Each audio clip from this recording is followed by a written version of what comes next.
Henri Fayol once said, "Administration which calls for the application of wide-known knowledge and many personal qualities is above all the art of handling men. And in this art, as in many others, it's the practice that makes perfect." Hello everyone, it's a brand new day again, and our team is to share insightful thoughts and details about the administrative theory of management. For an overview, let's talk about first the person behind this widely used theory in managing organization. None other than Henri Fayol. He is the first expert of administrative theory and is often described as the founding father of the administration school. He is a French mining engineer and the management consultant who started the functional approach to management and saw a need for management theory and training. Through the years, Fayol began to develop what he considered to be the 14 principles of management, which is essentially focused on how managers should organize and interact with staff. He published his book in 1916 entitled Administration Industrielle et Générale. The elements of administrative theory relate to the accomplishment of tasks and include the following: the 6 activities of industry, which includes technical, commercial, financial, security, accounting, and managerial. Another is the concept of line and staff, committees, and the focus of this presentation, the 6 functions of management and the 14 principles of management. Administrative theory rests on the premises that organizations are unproblematically rational and closed systems. Administrative theorists look at productivity improvements from the top-down approach.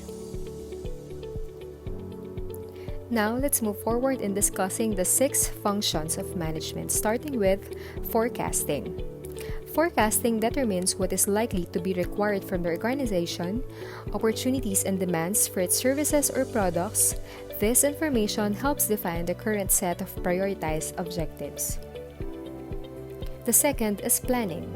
Planning is the function of management that involves determining the best course of action for achieving the prioritized objectives of the organization as defined and agreed by the executive and the governing body. Planning also requires managers to be aware of environmental conditions facing their organization, the capacity and capability of the organization, and to forecast future conditions and trends. The third is organizing. This involves developing an organizational structure, which may include hierarchy, divisions, or departments, and allocating human and other resources to ensure the accomplishment of the organization's objectives and implementation of its strategic plan. The fourth is commanding. It provides direction and leadership to lower-level managers and workers so that they are aware of their obligations and are willing to carry them out efficiently and effectively. Fifth is coordinating. Coordination is inherent in the other aspects of management and is primarily focused on organization of the different elements of the organization or an activity so as to enable them to work together effectively. And last but not the least is controlling. A manager must receive feedback about the process in order to analyze any deviations from the plan and make necessary adjustments to correct negative deviations and prevent future deviation. Controlling consists of 3 basic steps, plus the requirement to provide assurance that the controlling process is functioning effectively. 1. Establishing the planned or required performance standards. 2. Comparing actual performance against the required standards at appropriate intervals. And 3. Taking corrective or preventive action when necessary. Henri Fayol theorized that these functions were universal and that every manager performed these functions in their daily work. Again, here are the 6 functions of management according to Henri Fayol, starting with forecasting, planning, organizing, commanding, coordinating, and controlling. Here are the other group mates to share their insights on the remaining topics. Henri Fayol's 14 Principles of Management. According to Henri Fayol, a principle refers to a fundamental truth. It establishes cause and effect relationships between two or more variables under a given situation, and it serves as a guide through thought and actions. Let me discuss with you the 14 principles of management. The first one is the division of work. Where the whole man is involved, there's no work. In any practice, employees are specialized in different areas and they have different skills. Different levels of expertise can be distinguished within the knowledge areas, from generalists to specialists. Personal and professional development support this. According to Henri Fayol's specialization, it promotes efficiency of the workforce and increased productivity. The specialization of the workforce increases their accuracy and speed. This management of principle is applicable to both technical and managerial activities. Let us have now the second principles in management, which is the authority and responsibility. According to Henri Fayol, there should be a balance between authority and responsibility. In order to get things done in an organization, management has the authority to give orders to the employees. Of course, with this authority comes responsibility. According to Henri Fayol, the accompanying power or authority gives the management the right to give orders to the subordinates. The responsibility can be tracked back from performance, and it is therefore necessary to make agreements about this. The third principle of management is discipline, the bridge between goals and accomplishment. Discipline, an outward mark of respect in accordance with formal or informal agreements between a firm and its employees. Discipline means respect for the rules and regulation of the organization. Discipline may be self-discipline or it may be enforced discipline. No slacking or bending of rules are not allowed in any organization. The works must respect the rules that run the organization. To establish discipline, good supervision and impartial judgment are needed. The fourth principle of management is the unity of command, which is employees with one direct supervisor. Unity of command means that an individual employee should receive orders from one manager, and that employee is answerable to that manager. If tasks and related responsibility are given to the employee by more than one manager, it may lead to confusion, which may give a possible conflicts for employees. So, using these principles of management, the responsibility for mistake can be established.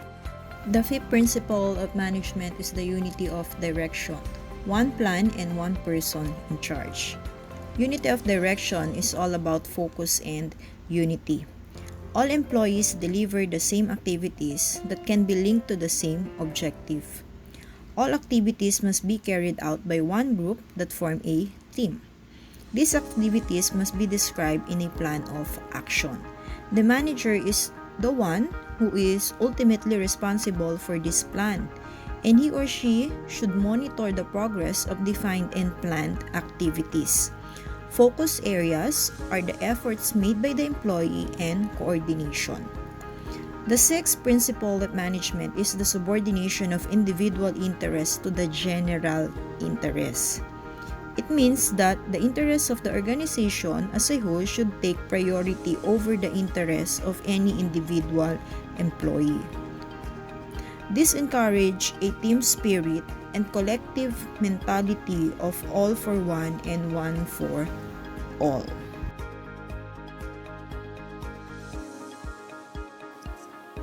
The next principle is the remuneration of personnel.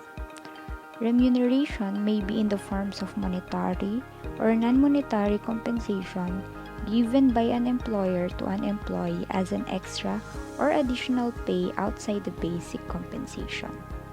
It may include commissions, bonuses, and other forms of additional pay.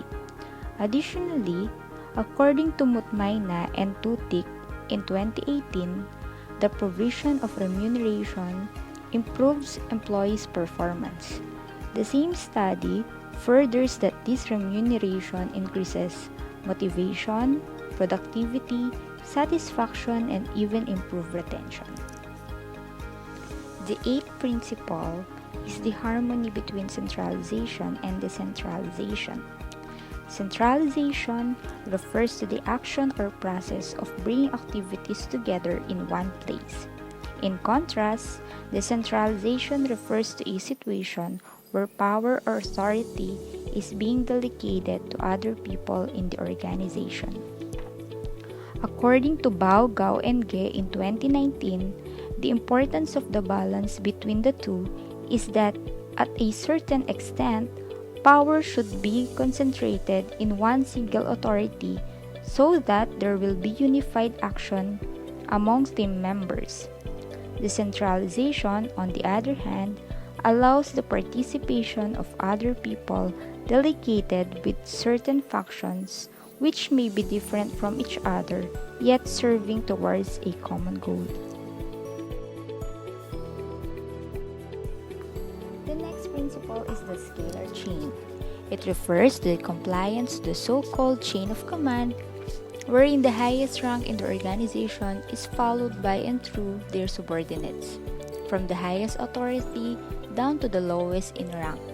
According to the article of Yu, Lemak and Choi in 2006, the principle of scalar chain is very important as it sets the organization into recognizing the hierarchy of command for whom all supervisions and instruction should flow and be complied with by the subordinates.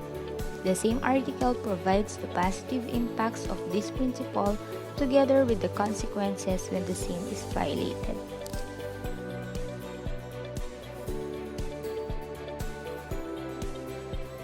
The 10th principle is the order. The Lexico Dictionary defines order as the arrangement or disposition of people or things in relation to each other according to a particular sequence, pattern, or method. In management, it refers to a situation where the employers and the employees follow certain agreed procedures and processes that set a good environment in the workplace. According to Chada in 2007, order in the organization is very crucial as it lets the organization put people in the right places for a more productive and conducive working environment. Additionally, in 2009, Rao said that this principle is related to the systematic arrangement of things and people in the organization. This means every material should be in its place and there should be a place for every material. Likewise, in the case of the people, a right man should be in the right job. The next principle is the equity. This image is a good example on how we can differentiate between equity and equality, because I observed that most of the times we are mistaken about the two. On the left side, that depicts equality. It has to do with giving everyone the exact same resources. And on the right side is a depiction of equity. It involves distributing resources based on the needs of the recipients. According to Folger in 1986, equity is important in management because people will be given what is due to them based on their own needs and context.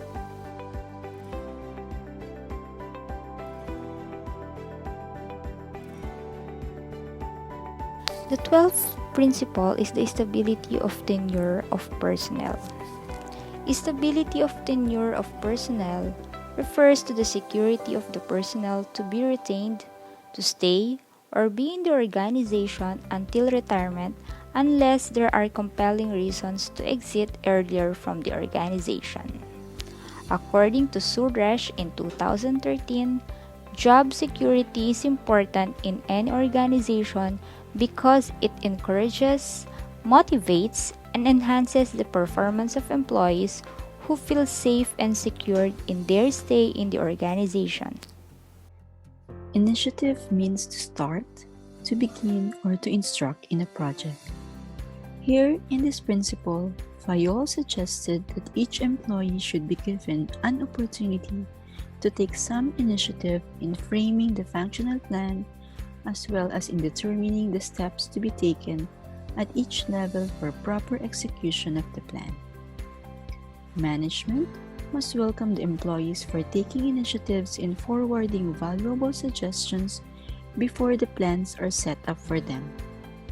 When the plans are set up in consultation with the employees, they will feel as if it is their own plan and they have to complete it, which will stimulate them to work wholeheartedly.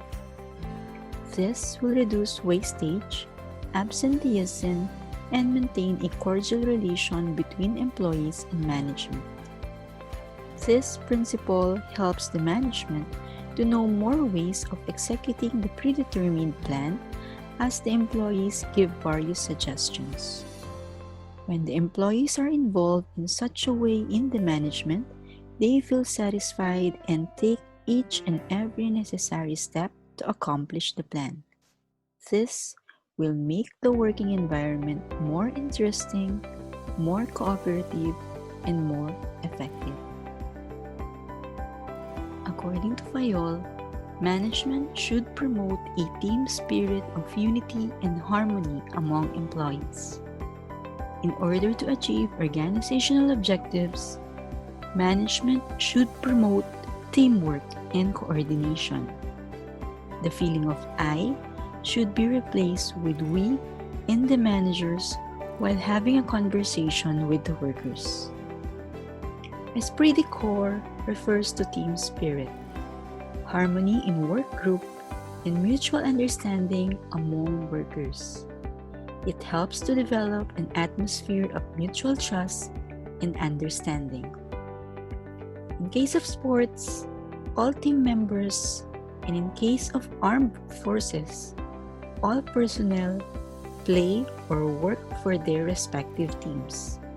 They should not have a thinking that if they win, it is the captain or commander alone who will be rewarded. They must work for the team.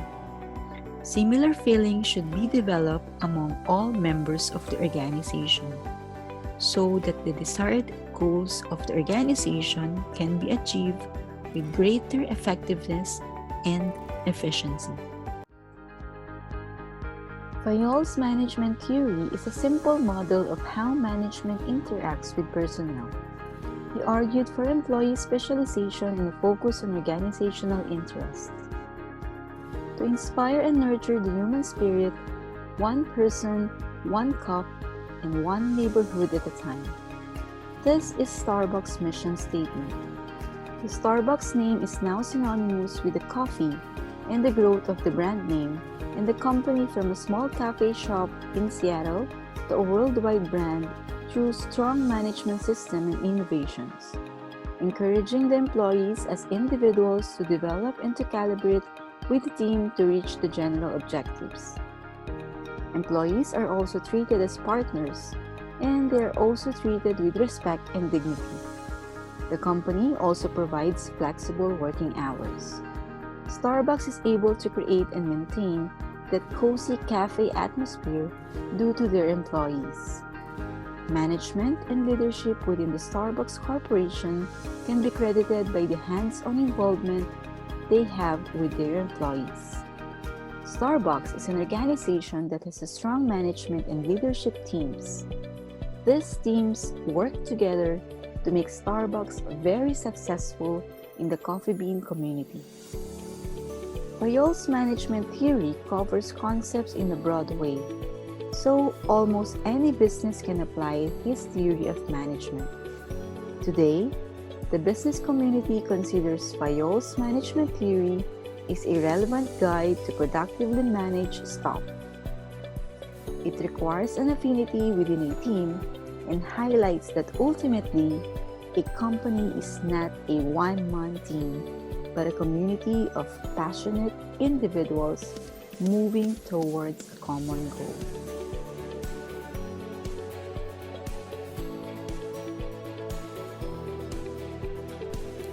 Thank you very much for listening.